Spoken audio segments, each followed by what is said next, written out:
امریکہ کے خلاف مزاحمت کر کے صدام حسین مسلم دنیا کا ہیرو بن گیا تھا، یہاں تک کہ ایران نے برسوں پرانی دشمنی بھلا کر اس کا ساتھ دینے کا اعلان کر دیا تھا، مگر امریکہ نے اپنی اور برطانیہ کی مشترکہ فوجیں اقوام متحدہ کی سیکورٹی فوجوں کے ساتھ عراق میں اتار دیں اور گرفتار صدام حسین ہیرو سے زیرو بن گیا۔ ایسا کیوں اور کیسے ہوا؟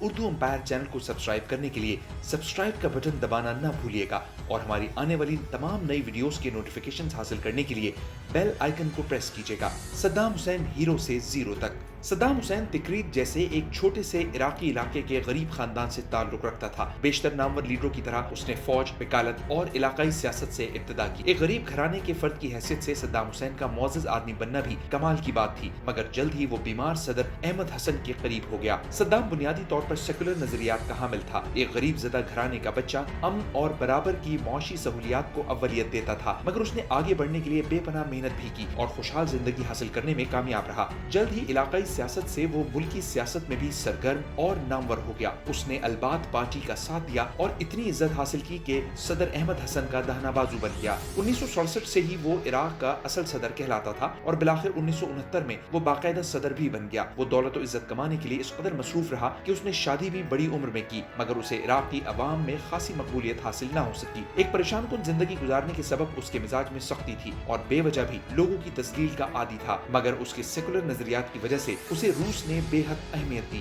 امریکہ نے شروع میں اس سے اچھے تعلقات رکھنے کی بے حد کوشش کی، مگر سرد مزاج صدام حسین نے قطعی پرواہ نہ کی۔ روس اور اس کی بڑھتی دوستی امریکہ کے لیے تشویشناک تھی اور جب صدام حسین نے افغان جنگ میں کھل کر روس کا ساتھ دیا تو امریکہ نے بھی اس کے معاملات میں سرد مہری اختیار کر لی۔ اس وقت بہرحال مسلم دنیا کو بھی صدام حسین سے شکایات لاحق ہو گئی تھیں، کیونکہ روس کے توسیع پسندانہ عزائم کا نشانہ ایک مسلم ملک بن رہا تھا، مگر صدام حسین نے اپنے کسی مخالف کو کبھی اہمیت نہ دی، گو کہ عام طور پر وہ مسلم دنیا سے روابط اچھے رکھتا تھا۔ البتہ ہمسایہ ملک ایران سے اس کی جنگ متواتر اور خطے کے امن کے لیے مستقل پریشان کن تھی۔ وہ 1969 میں برسر اقتدار آیا تھا اور 2003 تک ایک طویل مدت کے دوران وہ صاحب اقتدار رہا۔ 24 سال کے طویل اور لمبے عرصے میں وہ کبھی ایران سے نہیں دبا اور امریکی اور عرب ممالک کے ثالثی کی تمام کوششیں ناکام بناتا رہا، گو کہ اس جنگ میں ایران بھی ایک برابر کا فریق رہا اور امریکہ کی ثالثی کی کوششیں دو طرفہ خراب تعلقات کی وجہ سے بھی کبھی کامیاب نہ ہوئیں، کیونکہ ایران عراق سے تو اعلان جنگ بندی کر دیتا تھا، مگر امریکہ اس کے لیے دشمن اول تھا۔ امریکہ کو جو اپنے آپ کو پرامن بڑا بھائی ثابت کرنے کا شوق لاحق ہوا تو اس نے کبھی اس بات کو انا کا مسئلہ نہیں بنایا اور ہر ایرانی یا عراقی جھڑپ کے بعد اپنے سفیر جنگ بندی کی کوششوں کے لیے عراقی اور ایرانی صدور کے پاس بھیج دیتا تھا۔ البتہ جب روس ٹوٹا تو اس نے بغلے بجاتے ہوئے اپنے جشن میں ایران اور عراق کو بھی گھسیٹنے کی کوشش شروع کر دی۔ وہ ان میں سے کن کے ساتھ رمبا سمبا ناچنا چاہتا تھا یہ تاحال راز کی بات ہے۔ ایران نے جھڑکیاں دیتے بس مزید سفارت کے کوارٹر بند کر لیے۔ البتہ جوشیلے عراق نے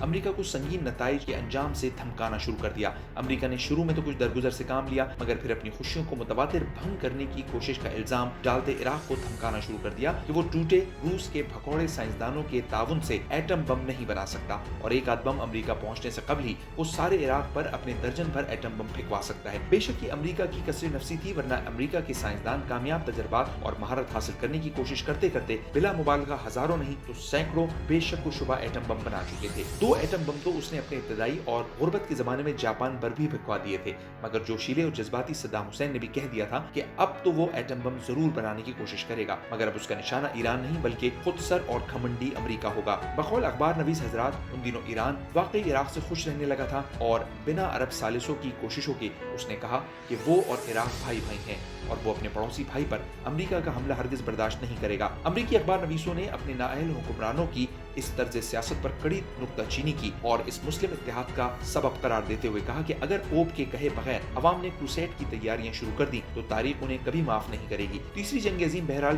عرب ممالک بھی نہیں چاہتے تھے تو عراق کو ٹھنڈا کرنے کی کوششیں شروع ہو گئیں، مگر وہاں معاملہ یہی تھا کہ مرض بڑھتا گیا، جون جون دوا کی۔ جب عراق نے کھل کے کہا کہ وہ ایٹم بم بنا رہا ہے تو عراقی عوام سڑکوں پر آ گئے اور دیکھتے ہی دیکھتے ڈکٹیٹر اور ظالم صدام حسین ہیرو بن گیا۔ ہر طرف الجہاد الجہاد کے نعرے تھے اور ہمسایہ ایران بھی ہم رکاب تھا۔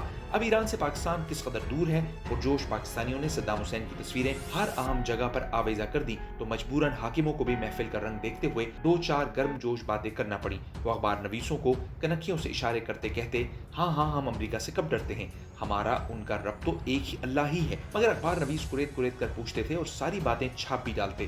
تب کئی بڑے سیاسی لیڈروں نے ذاتی محافل میں ضیاء الحق کو بہت یاد کیا۔ اس مرد میدان نے قومی مصلحت کے نام پر